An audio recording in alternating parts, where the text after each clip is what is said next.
پھر میں نے سوچا کہ مجھے آپ سے کوئی دوائی لینی چاہیے کہ کہیں آپ میرے بیٹھنے کو زیادہ محسوس نہ کریں۔ میں نے آپ کو بتایا کہ میں انگلینڈ میں رہتا ہوں اور شادی شدہ ہوں، لیکن میری کوئی اولاد نہیں ہے۔ میں نے بہت علاج کروایا لیکن ہر طرف سے مایوسی ہوئی۔ آپ نے کہا یہ تو اللہ کے فیصلے ہیں، اس سے دعا کرو اور توبہ و استغفار کرو۔ مایوسی کفر ہے، اللہ پر توکل رکھو۔ آپ ساتھ ساتھ دوائی کی پوریاں بھی بنا رہے تھے۔ آپ نے مجھ سے میرا نام پوچھا تو میں نے بتایا کہ میرا نام امجد ہے۔ آپ نے دونوں پوریوں کے اوپر میرا نام لکھ دیا اور مجھے دوائی پکڑائی۔ میں نے آپ سے پیسے پوچھے تو آپ نے کہا بس ٹھیک ہے۔ میں نے ذرا اصرار کیا تو آپ نے کہا میرا آج کا کھاتا پورا ہو گیا۔ میں آپ کی بات سمجھ نہیں سکا۔ آپ سے مطلب پوچھا تو ساتھ کھڑے شخص نے مجھے بتایا کہ اس کا مطلب ہے کہ حکیم صاحب نے آج کے گھریلو اخراجات کے لیے جتنی رقم اللہ سے مانگی تھی وہ خدا نے دے دی، اب وہ مزید رقم نہیں لیں گے۔ میں اس شخص کی بات پر بہت حیران ہوا اور اپنی سوچ پر افسوس کیا۔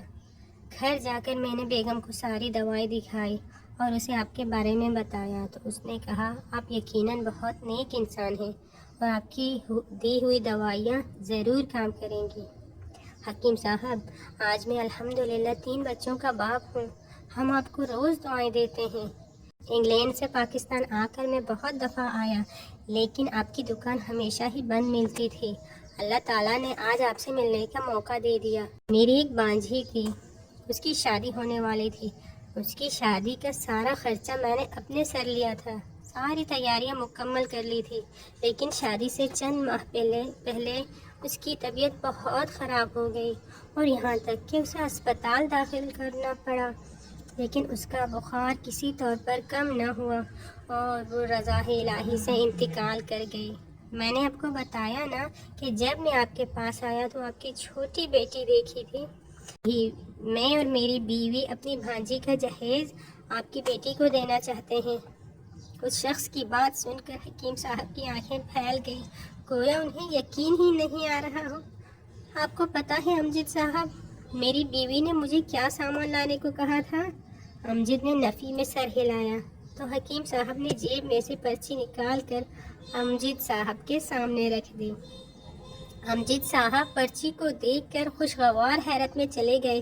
انہوں نے دیکھا کہ بیٹی کے جہیز کے آگے لکھا ہے یہ اللہ کا کام ہے، اللہ ہی جانے۔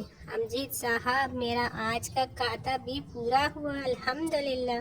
حکیم صاحب نے مسکرا کر کہا تو امجد صاحب بھی مسکرا دیے۔ دوستو، اس کہانی سے ہمیں یہ سبق ملتا ہے کہ ہر حال میں اللہ پر توکل کرنا چاہیے۔ چاہے آپ کسی بھی پریشانی میں ہوں، مایوس نہیں ہونا، کیونکہ جو مایوس ہو جاتا ہے تو اللہ بھی اس سے مایوس ہو جاتے ہیں۔ اس لیے آپ جو بھی اپنی نمازوں میں مانگیں پورے یقین کے ساتھ مانگیں۔